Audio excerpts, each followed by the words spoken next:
Well, I have to tell you, it's really great to be here with this in the Crosby, getting involved in the short game area where we have a really wonderful place to do this, and talking about the chip shot, because the chip shot is probably where the most strokes are wasted that I see in people's golf games. It's a really simple shot, and I have to credit an old friend who's passed away many years ago at the age of 92 for setting me on the right road. His name was Bill Black, and he was a wonderful short game artist. And he taught me that if you're going to play for money, as he did, gambling out of your own pocket, you'd better have a better way to do it. Because if you play for purse money in tournaments, which he also did in the 30s on the tour, if you make a mistake, you didn't win as much purse money. But if you make a mistake and you gamble, the money's gone from your pocket. You have to go get another stake somewhere. So Bill always had the idea that if you had a better way to do this, you'd win more often, which is what he did. And this was a man who, an even money bet, would chip in 3 times in 18 holes. So this is not just talk. This is stuff that was used when he was out there playing for his own money. And it took me a while. I wasn't quite smart enough to listen right away, but once I started to listen to him, it became pretty clear. Of the technique for this little 6-iron chip shot. It's actually a putt, and to that end we're going to use the putting grip. And I want you to use the putting grip. I would prefer that you use the reverse overlap so that your right hand is entirely on the club. And the reason for that is because if you're right-handed, now if you're left-handed it doesn't matter, but if you're right-handed, the right hand is going to be the one that needs to be doing all the work. The dominant hand in the back, if that's your circumstance, exploit that, because there's more touch being able to push this thing forward in using your dominant hand. The other part of that is that you're going to have to make the shaft a little more vertical, which means the toe is going to be on the ground. And that means that the footprint of the club is now touching the ground. It's a very small footprint. There's not much of the club that's going to come in contact, even if you happen to get down toward where the grass is. Now, the idea of this shot is that you don't want to have the club ever down in the turf when you're making contact. You want this to be up, so you're moving just slightly above the turf so that it won't get caught up in the grass as easily, and that you can just push through anything that's there. And so now what we end up with is the reverse overlap grip, the handle slightly in front, ball in the middle of the stance, and now if you push the handle forward and the entire shaft and club head go forward, the face of the club doesn't change angles. It simply pushes forward with that same angle, and you get your nice 25%, 75% rollout shot. So the idea here is then I'm going to show you, we're going to have a shot that I'm going to do here. With this club, not only is this technique going to be universal in this shot around the green for all of these different distances, but I'm going to give you a really interesting way to teach yourself to have some touch. Now, touch is the ability to roll the ball to a stop at the back edge of the cup, just like you do in putting. And every chip shot has a certain amount of air time and a certain amount of rollout time. And with this 6-iron chip shot, which is really a putting stroke, using the bottom 3 lines against the equator, there will be some air time, and that air time will be approximately 25% of the whole distance of the shot. So if I can figure out where 1/4 of the distance is and land the ball about 1/4 of the distance in the air with this putting stroke, the ball will roll the rest of the way to the hole. So there's my 25% air time and 75% rollout time. As you work on your particular shot and you begin to practice it, you also have to decide and find out what your distance is with your 6-iron. It may be 20%, 80%. It may be 30%, 70%. It may be 25, 75, which is what it is for me, and that's fine. The idea is to figure out a way to have an area that you can land it on, and then the rest of the time it's rollout, and figure out what those percentages are, and it works for all shots. On this medium shot that we're going to take here, the same thing holds true. It's simply a putt that I'm now going to reckon where 1/4 of the way is there. I'm going to make sure I land it about there. And the ball rolls up for a 1 putt on that shot too. And I don't have to have the magic, particularly magic short game area. And the reason that I use this so often is because when I first learned it as a club professional, my first head professional's job, I didn't get to play and practice very much, and I lost my short game. And when I met Bill Black, he showed me this technique, and all of a sudden I was able to be competitive even though I didn't have a chance to practice so much. And I know you all out there don't get to practice all that much. If you do, the more you practice this, the better you're going to be. But you have to see what's going on right now, because what's happening is we have a situation here where my landing area that I want to land it on is much closer to me than the cup is. And the closer my landing area is to me, the easier it is for me to hit it. It's just an easier shot. So I have to land it. It's rather like in bowling, when you look at your mark in bowling and hit the spot, you don't have to try to worry about the pins. What you're doing is landing your shot on those spots on the alley or the arrows, and your shot then goes into the pins the way you've set it up. Well, it's very similar to that. We now have a spot, even if I take it back to the long shot, if I can figure out where 25% is, then I should be able to hit it back to that pin by landing at 25% of the distance there.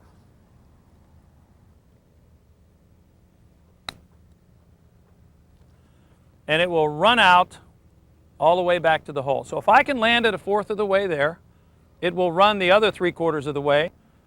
This little run shot with the 6-iron is a moneymaker. I promise you, the simplicity of it makes it doable over and over and over again. You can see that here we have shots where it was very close, and this shot I see missed more than any is something very near, and you should be able to get it within inches of the cup, and even begin with a little practice making some of those. And then you get the middle range shot. A lot of people tend to see that. When I see this on the lesson tee all the time, or at the school, where people can do the middle range shot for some reason, but they don't do the short one and the long one very well. And the fact is, if you keep your percentage with this 6-iron chip shot, 25%, 75%, you can reckon how far to hit the 25%er and get it out there to the long one. The long one, as bad as I see people on the short chip, the long one is virtually impossible for some people. I promise you, there's nothing in the way but putting green here. Nothing. There's not a bunker. There isn't even a big hill in the way on the putting green. There's just level green of about 60 feet. Well, a 60-foot chip shot without anything in the way should be an automatic up and down. I mean, it really should be. It doesn't take the exquisite technique of the tour player to make that shot get up and down all the time. Do you understand that what we're talking about here isn't a chip shot in terms of spin? It's a chip shot that's putted so that it will roll. This is not a spinning chip shot. And that's one of the things I notice that most people do too, is there's this notion that somehow I should pinch the shot around the green to put some spin on it so it has some control. Well, I found out very quickly, talking with my old friend Bill Black, that sometimes when you spin the ball it stops and sometimes it doesn't. And that is just unacceptable. Around the green, if you have a chip shot that lands and releases and rolls every time, you now can reckon the distance every time. And you don't have to go any farther back than players like Tom Watson, who talked about how all of the chip shots that he tries to hit, he wants to spin as little as possible. He wants the ball to land naturally and run and roll. And the best short game players in the world, though they can hit that shot that can hit there and spin and stop, the shot around the green is not to have the checkup, but to have the roll so that you can count on it. Then it becomes just like putting. So now here's where we are. We have a golf ball that we're going to attack the equator. We're going to do it with the bottom 3 lines of the club. It's not an underspin shot. It's a shot that you push forward and have the ball roll as much as possible.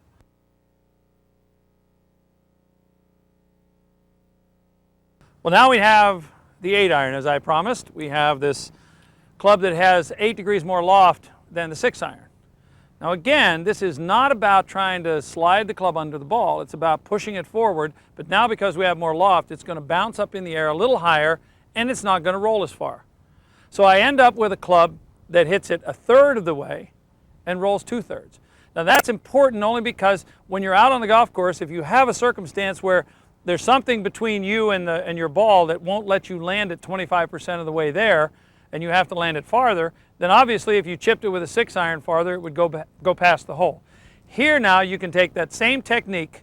You don't have to learn a new technique. No new techniques. Putting grip, placing the ball in the middle, pushing the club forward like you would with a putter trying to drive the equator forward. It's all the same shot. Making the club push the ball forward, and where it lands in the air, a third of the way there, you see it doesn't have quite the speed when it lands. It doesn't have a lot of backspin. It lands and the spin gets taken off and it rolls, and it has the right proportions. And it works with all the distances. That's the really neat part. Everything is the same. So now if you really thought about it, from your 3-iron or your 2-iron, if you have that in your bag, all the way down to the most lofted club in your bag, if you thought of all those as different putters, you would have different shaped putts. The putter, which only has about 3.5 to 4.5 degrees of loft, pretty much is all ground time. And the 2-iron is going to be about 8% air time and 92% rollout time. And then the lob wedge, if you putted with that, would be about 98% air time and 2% rollout. So you begin to see that what we've done is taken those two middle irons, the 6-iron and the 8-iron in this set, where you now have the 25% air time for the 6-iron and the 75% rollout. And now we have an 8-iron where it's a third air time and 2/3 rollout. You have, in the simplest possible way, to acquire the skills with all the clubs in your bag. You may never go to any of the other clubs. You may just be able to do everything you want to do with a 6-iron and an 8-iron. There was another great old tour player in the 40s and 50s named Lloyd Mangrum, who was a great short game player, and the 6-iron and the 8-iron were his two favorite clubs around the green. It was either going to be a 6-iron chip or an 8-iron chip. So we're going to make sure now that it works on the other one, so we're going to take it a third of the way here on this little longer one, land it 1/3 of the way, see if it works.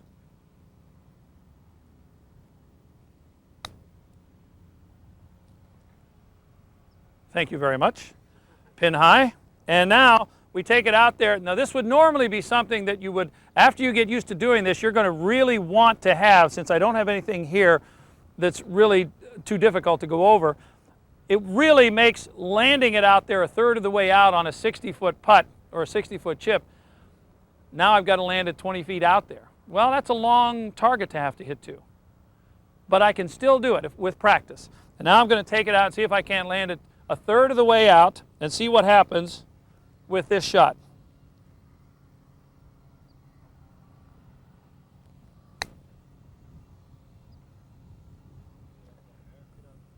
And out there again, third of the way, 2/3 roll out. What it allows you to do is, without having to go out and do all of the practice that I know you really should do, but we can't do that. You like to go out and play, and you'd like to go out and play as best you can. What this allows you to do is to figure out a way to have touch. And touch usually comes just with great practice. Well, the part of the shot that takes practice here is being able to land it on that spot that you have in mind. Now that does take some practice, and you're going to have to do it, and that's part of your club craft that we're going to talk about at great length in the short game. And that's becoming a craftsman, a club craftsman, a person who's got craftsmanship with the club and using the club to do the things you want to do. And I'm not going to give you difficult techniques. They're simple techniques, and then you have to practice them. It isn't just the technique. You have to put the time in. Now the nice part is that when you practice these shots, you will get better really fast. That's the neat part. The second shot is our 1/3, 2/3. Our third shot needs to be the 50-50 shot.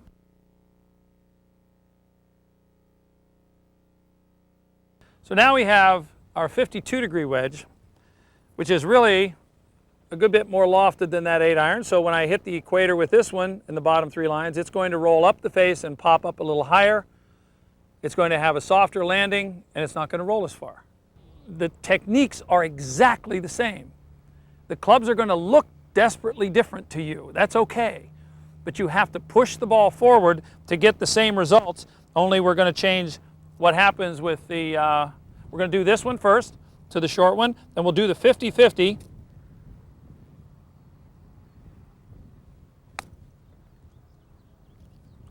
And then we do the 50-50 out to the long one. And again, this is not one that I would normally do since I have a 25% available to me. So my priority list will always be, if I can use the 25-75 shot, that's the one I want to use first. If I have to go away from that one and get to a longer shot where I have to land it a little farther out, I'll go to my 1/3, 2/3 shots. And if that's not available, then I do my 50-50. Okay? So there's that, and generally you'll find yourself in a situation where you'll need one of those three, and they'll work very nicely, where you can land the ball on the green, and sometimes if the apron is very firm, you can still land it on the apron. You don't have to necessarily land it on the green with the 25% shot. But now we have the 50-50 again, and we're going to take it 50% of the way in the air.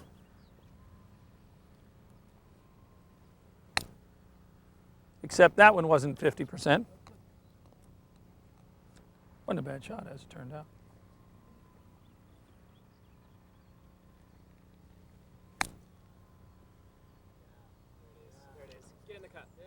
Almost. So you see, I have to land it on a target that's farther away. I don't like that. That makes it more difficult. Now, if I had a chance to practice every day, and I had a chance to hit balls with these shots around the green and spend 2 or 3 hours a day on my short game, then that might simply be just as easy a shot as my 25%er. But I don't get to practice all that much either because I'm busy teaching. So I have the same problem as you have, getting time to go practice the short game. How do you solve that problem? You make sure that the target you have to hit it to is closer to you. So you can land it there and it'll run the rest of the way on its own without you having to run it up there and kick it or do something to it to get it to go. So what do we have? Well, we have the 6-iron shot, 25% air time, 75% rollout. We have the 1/3, 2/3 shot with the 8-iron. And we have the 50-50 shot, 50% air time, 50% rollout. Obviously, if we're talking about a downhiller, those percentages change. Now, I might have my normally 50-50 shot club would now be my 1/3, 2/3 if it's downhill on a fast green. Just do those numbers in that, keep them in that order where there's a 10%, or excuse me, a 25%, 75, that might be the 8-iron. So now the 6-iron's out of the game if it's downhill and fast. But the 8-iron might be your perfect 25%, 75%. And if it's a little shy of that even, go ahead and pick it just a little shy of that and land it on that spot. So you have a structure at least that you can carry with you, and you've got 3 clubs that fit that structure. After you've been out there playing with it a little bit, you'll begin to know when to make your adjustments. And I promise you, in the meantime, you'll still be in the game. You'll still be able to get the ball up and down from here. And as soon as you begin to change 3 shots into 2, I have a lot of students that come to the golf school who, if you saved one shot per hole, it's possible to do that with this. Now we're talking about 18 strokes. Let's think about that just a minute. The other way to think of it is, look, what happens if I save 1 stroke every 3 holes? Well, that would be 6 strokes that I saved. That's the difference between shooting 93 and 87. Well, an 87 is about 14 shots better than 93, isn't it? And if you think about that person shooting 85, that would be 79, which we all know is 5 shots better than 80. And that person that shoots 76, we're now talking about 70. And the 76 shooter is a very different golfer from the 70 shooter, isn't it? I mean, they're very different players. We see people who are 70 shooters as different from the 76 shooter. We see people who are 76 shooters different than the 82 shooter, don't we? And you know all it was? 1 shot every 3rd hole that you saved, didn't throw away. And this always is the place that you're going to bring your numbers down. For years I've had people say to me, well, I want to get to hitting the ball better. I'm tired of, I want to shoot in the 70s. And I'd say, well, what's your short game like? I don't want to worry about that now. I hit it so bad, I'll worry about my short game when the time comes. And then inevitably what happens is the ball striking gets very good. I say, so how'd you score? Well, I haven't scored particularly any better, but I'm hitting it really good. How come I'm not scoring better? Because every time I have somebody say to me, I want to be more consistent, my question always is, do you want to be more consistent in striking the ball, or do you want to be more consistent in scoring? And their answer usually is, well, if I'm more consistent striking the ball, I'm going to be more consistent scoring, am I not? And my answer is always the same, no, you're not. Ball striking, the full shots from tee to green, give you opportunities around the green to save strokes. But without these tools that we talked about here today, it doesn't matter. If you hit near the green in 2 shots on a par 4 and take 3 or 4 more shots to get in from just off the green, which happens a lot, you've now made a 6 when you should have made a 4. And when you get really good at this chipping, you might make birdie from the edge. So it's a very different idea to think that the really consistent scoring that you want to have is all short game. So now we have a situation where, well, I can hit it well enough to get to every green in almost regulation or thereabouts. How do I get my scores to come down? It's right here, what we talked about, the 25%, the 1/3, 2/3, the 50-50 shot. Those are the shots that give you the chance around here to not waste those shots around the green. Make sense? Good.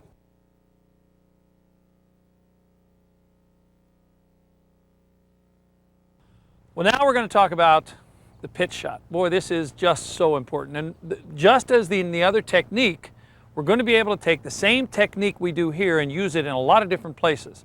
So it's important that the first thing you do is learn the technique. And this one is going to be, and I'm going to do this initially with my 58-degree lob wedge. And you're going to see it's a pitch shot where you pitch the ball in the air the greatest portion of the time, and then the rollout is a very small portion of it. So we're now into the 90%, 10%. 90% air time, 10% rollout. 85% air time, 15% rollout. In those kinds of numbers. And in order to do that, in order to understand the technique, I'm going to make sure that you understand how the club face sits in your hand. Now, we've done this before in the full swing tapes, where when you pull the club back like this, the face of the club actually sits across your hand this way.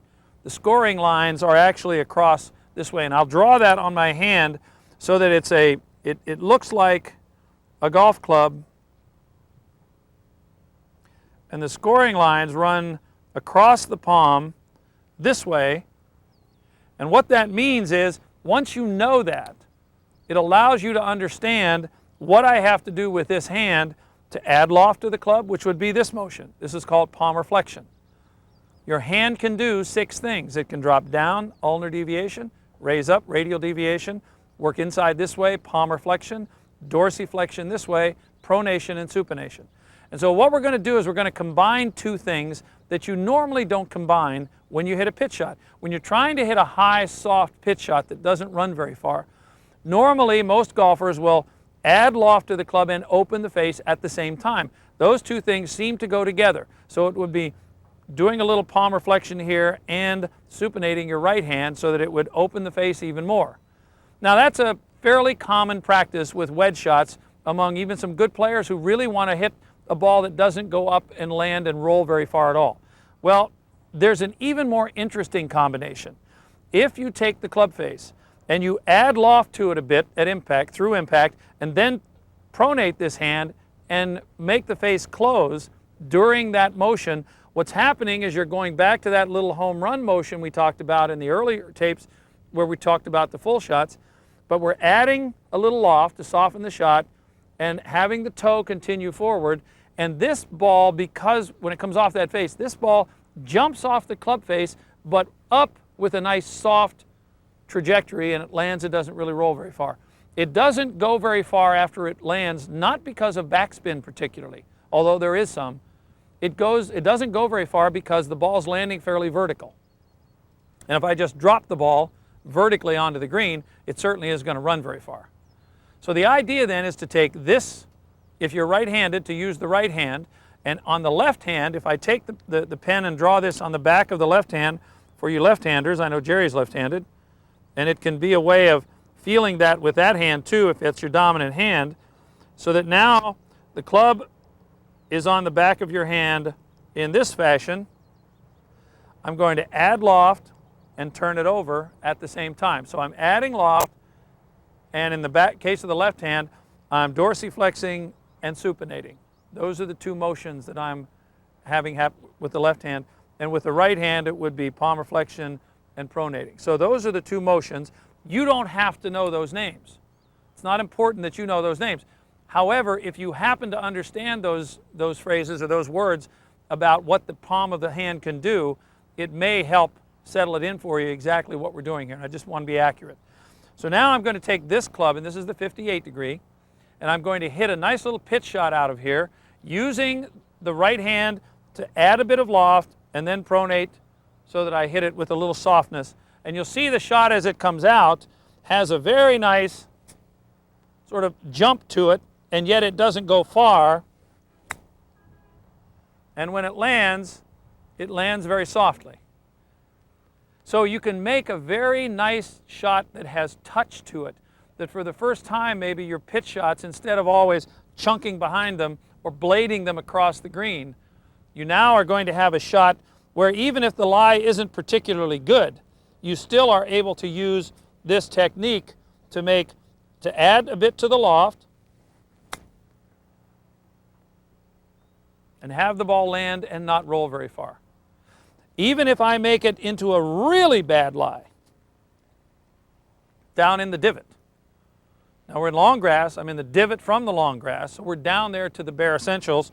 I have to be able to hit this shot out of there. Let's see if I can get it out of there with this particular technique.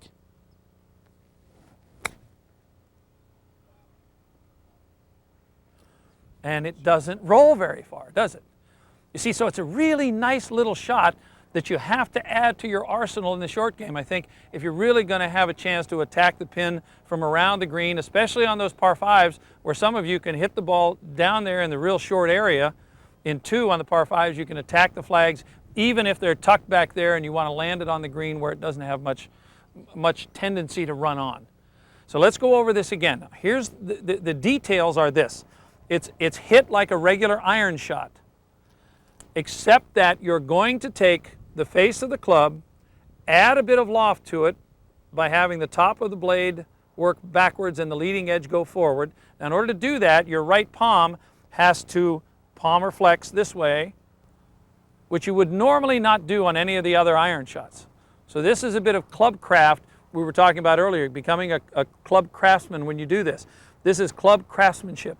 So the club craft involved here is about moving the leading edge forward past the top of the club a little bit and then pronating your right forearm as you do that so that you add a little loft and then the toe turns over. That gentle little turnover of the toe is what actually leaps it out of the grass. It actually gives it that little spark when it jumps up, and you notice that even though the swing was fairly lazy in terms of the pace of the swing, the ball jumped out of there pretty quickly. Now it didn't jump out hot, it jumped up rather quickly, and then when it landed it really didn't roll very far. Now it doesn't stop again because of backspin. It stops because the descent to the ground is very vertical. And that's the secret of this shot. Adding a bit of loft, closing the face in terms of what your lower arm is doing or your forearm is doing or your hand is doing a little pronated move here. And in your left hand, it would be a little dorsiflexion and supination with that hand. Those two have to cooperate. But that's how the club face, as it sits in your hand, has to be done and dealt with when you hit this down in that, even again in this really nasty stuff. You think, gee, I got a really bad break here. I need a high soft shot and I don't have a lie where I can hit it. Well, that's not a very good lie. Let's see what happens.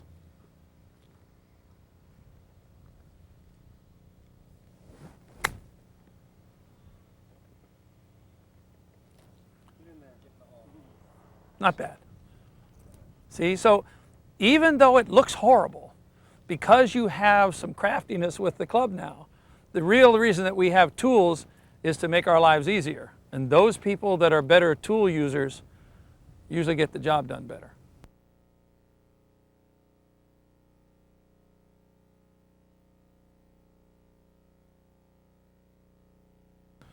Well, here we are in the bunker. We talked about just a moment ago about how to use the sand iron or a lob wedge out of the long grass, and what that shot was one where we added a bit of loft as you hit it and then released the toe so that it would make the ball jump up easily out, but it wouldn't jump forward very much because you had already added some loft. So now what you have is a shot that comes up and out, and those are words that are really good to use when you're in a bunker. I want to get it up and out. So instead of having it come through the sand where I use the face, and many bunker shots that you've seen taught talk about opening the face and never letting the toe finish. You keep the face open all the way through. Well, the fact is, what you can do with this shot is you can use that pitch shot that we talked about, that when we were talking about adding the club craft of using the club, adding a bit of loft and releasing the face and hitting the little home run, but from a more lofted club face. Now you can take that same shot and we can do another extra special thing that makes it even easier, and that's to take a tee and place the tee under the ball, and I'm going to try to break the tee. Now there's the tee, it's in the sand, and I'm going to have to make the leading edge of my club penetrate to just about the bottom of the flared part of the tee, and as I'm hitting the ball using my technique of a little bit added loft and pronating the toe to make sure that it turns over, I should be able to hit this up and out with a nice high soft shot. Very nice. Oh, great shot. Oh yeah, beautiful. So you see, it allows us to land the ball just on the green without a lot of run, but it gets it up and out. And if we look down and find the tee, what's left of it, now we have the tee without the cap. So the leading edge got down to there just below where the cap of the tee is, cut that off on the way through. And so you see the ball doesn't have any choice but to leave the bunker. When you bring the club in through the sand and open the face, you're actually hitting a bunt with the face of the club as it comes toward the ball, and it oftentimes just won't go out, and you have to swing really hard just to get it out of the bunker. So the idea is that if the basic shot here is the same as the basic shot on the pitch, it's just the fairly square club face to start with, and then you have the add loft and pronate the right palm as you go through. Now if you want to hit it a little higher, there are two things that you can do. You can move the position of the ball more forward toward your front foot, start with the face more open in your grip, and do the same add loft and release the face, and you end up with a higher, softer shot. Let me demonstrate that one.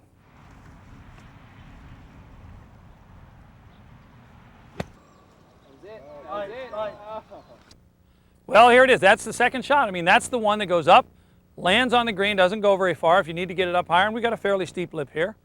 Now, you have a shot based on your basic pitch shot. It's just the same basic pitch shot we did over there, where we hit it out of the good lies and out of bad lies and out of really bad lies.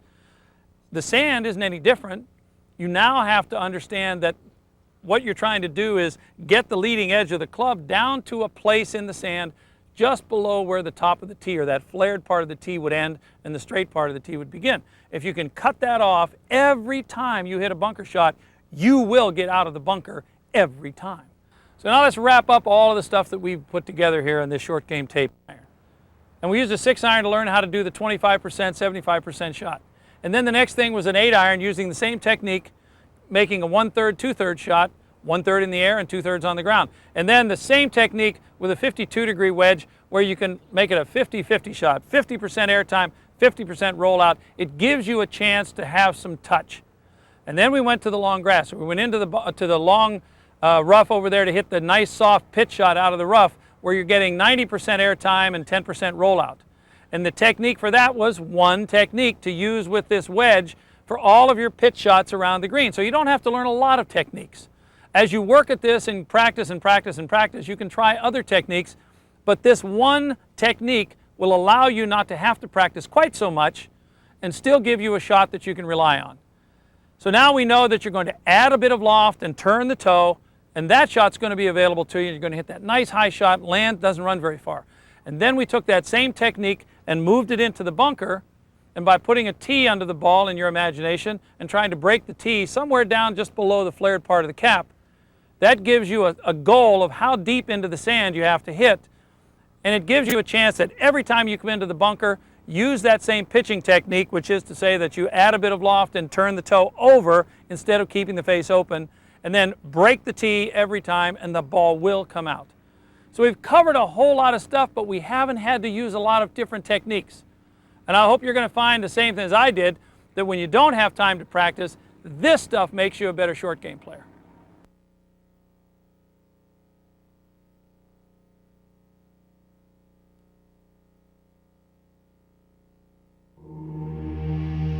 The Golf Agency.